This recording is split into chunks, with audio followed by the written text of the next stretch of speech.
This year is looking a lot like some of the past ones, with the Omicron variant making its mark. The Canadian provinces, of course, have put in place lockdowns, curfews, even virtual schooling. But will these restrictions work, and what should we be expecting? Dr. Vipan Nikore joins us. He is Chief Medical Director for TD Bank. Dr. Nikore, always a pleasure to have you with us. Good to see you. Hope you had a good holiday, if you even got a chance to have a holiday. Can I start by just asking you, where are we right now with the Omicron variant? How long do you expect it to last? Yeah, thanks again for having me back, Kim, and happy holidays to you too. And I can't believe we've been doing these talks for 2 years now. But with respect to the Omicron, we know it spreads much quicker than other variants. That's pretty obvious by now. With vaccine escape, we do see more of that, meaning, with the vaccine, you still can get Omicron. If you have a booster, you're less likely to get it than if you have 2 shots.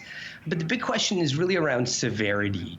So if you're vaccinated and you have a booster, you're generally going to do pretty well. It's unlikely that you're going to end up in the ICU. If you're vaccinated and you don't have a booster, you had a previous infection, again, you'll probably do pretty well. But, again, if you have a booster, you're going to feel better, not get hit as hard, and feel less like crap than if you actually do get it. And then the next group is really the unvaccinated and those who've never had COVID-19. They're completely naive to the virus. A real possibility they'll end up in the ICU. I did see this in the hospital just, the other day as an example. So this is something we're really saying.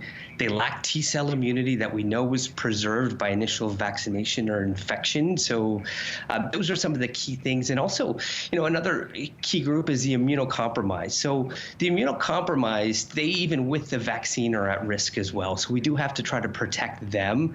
It doesn't appear that, or I should say it does appear that Omicron is less severe at baseline than Delta for the unvaxxed. And what I mean by that is, if you took 2 people who are unvaccinated, it's going to be less severe. The question for Omicron, the question is how much less severe, and that has big implications on our system. Is it 60% less severe or 25% less severe? In that, obviously we've seen our ICU capacity and how tenuous it can be. So we're waiting on those numbers, of course, and just have to wait, and we have to obviously take measures because we don't know those exact numbers right now. I know a lot of people, and I think I know how you're going to answer this, but have referred to this as somewhat of a mass inoculation event because it's not as severe, even though it spreads much more rapidly. But it sounds like for the unvaccinated, it's still pretty scary stuff.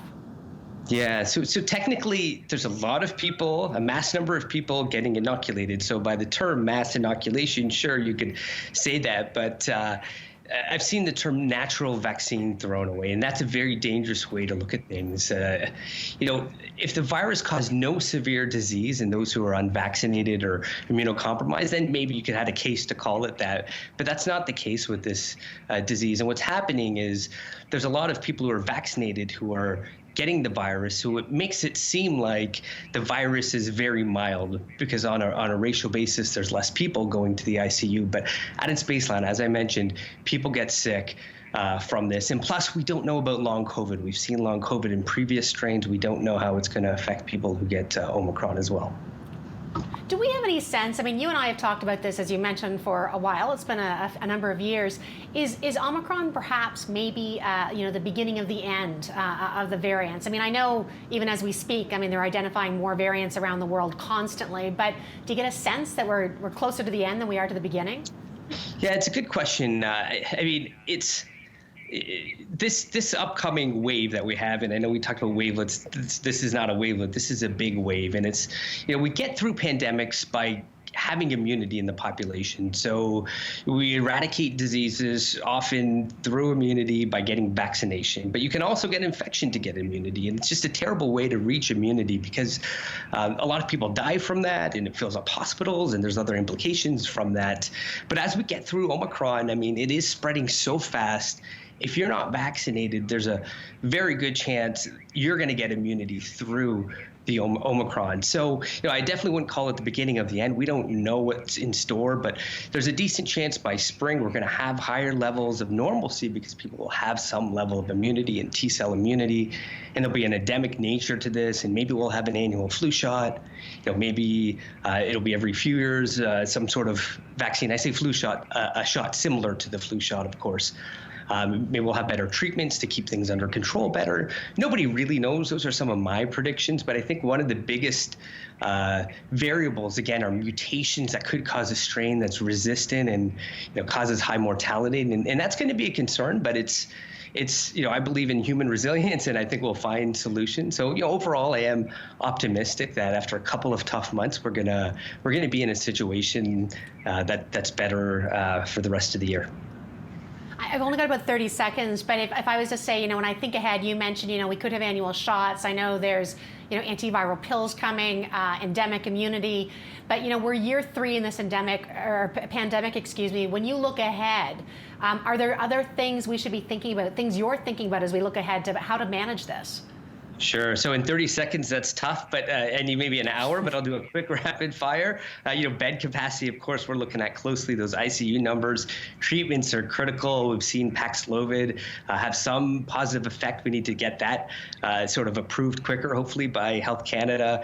That shortening of 5 days from 10 days of isolation, an important concept that it's not a magic number at 5 days. People really need to still mask up from days 5 to 10. Workforce shortages we're seeing everywhere. Keeping an eye on long COVID, the likelihood of recatching Omicron, looking at next generation of lower cost vaccinations so we can vaccinate the rest of the world. Again, newer variants, thinking about how long your PCR is going to stay positive in light of the fact that we can't confirm a lot of these cases. Those have travel implications. So those are just a few of the things going through my mind and how it might affect us in the future. So. Well, I think we're going to be talking again, and I do look forward to it. Dr. Nikore, thank you. Thank you for having me, Kim.